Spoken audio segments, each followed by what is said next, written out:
Bonjour, je suis Madame Flavie Akissi, responsable adjointe du service de communication de la plateforme de lutte contre la cybercriminalité. Aujourd'hui, il faut savoir que la cybercriminalité est un phénomène qui est vraiment nuisible pour la population ivoirienne. Parce qu'à cause de cette cybercriminalité-là, aujourd'hui, beaucoup d'investisseurs n'ont plus confiance en la Côte d'Ivoire.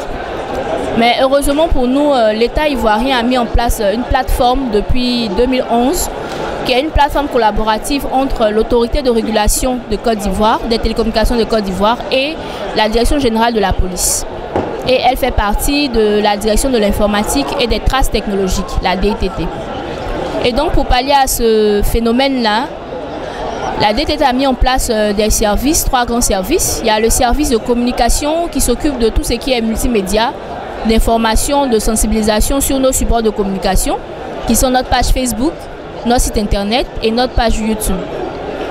Aussi, nous participons à des sensibilisations et des formations dans des lycées et collèges et les formations auprès des banques, des institutions de ce pays.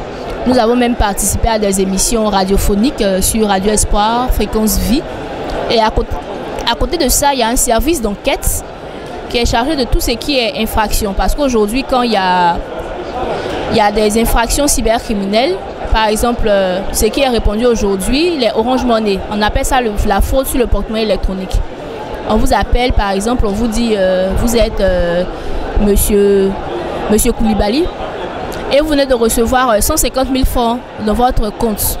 Et donc, le montant, c'est vrai que vous avez reçu le message, mais le dépôt n'a pas été bien effectué. Donc, pour vraiment recevoir votre argent, on vous amène à faire une certaine syntaxe pour que vous puissiez vraiment vérifier le code de votre compte. Et en faisant cette syntaxe, vous êtes en train de transférer de l'argent à des cyberdélinquants. Donc, il y a le service d'enquête qui s'occupe de tout ce qui est infraction, de mener des enquêtes sur tout ce qui est infraction en matière de cybercriminalité. Aujourd'hui, il faut savoir que quand vous recevez des messages d'injures, de mort aujourd'hui, vous devez venir porter plainte à la plateforme de lutte contre la cybercriminalité qui est située à Cocody-Danga, non loin de l'ambassade d'Espagne. Donc, nous menons des enquêtes et nous avons des interpellations. Pour l'année 2017, par exemple, nous avons interpellé 160 personnes et déféré 138 personnes devant le parquet d'Abidjan. En fait, je suis satisfaite de ce salon parce que j'ai appris beaucoup de choses, surtout sur l'exposition Airbus. J'ai appris le système de communication pour la police et tout.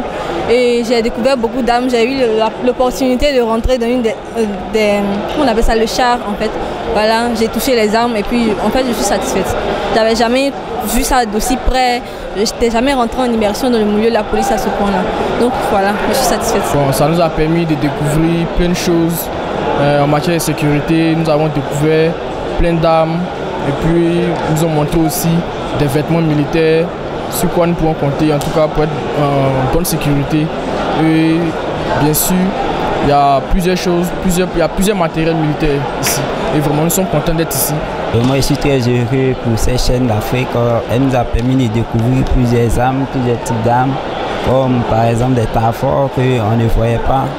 Vraiment, il y a des armes qu'il y en a ici en Côte d'Ivoire, mais on ne voit pas ça dans la main de nos forces de l'ordre. Nous avons aussi vu plusieurs motifs de camouflage et tout ça, ça nous a servi pour plusieurs connaissances. Donc vraiment, je suis très content d'être ici et puis bon, ça nous a apporté encore un plus.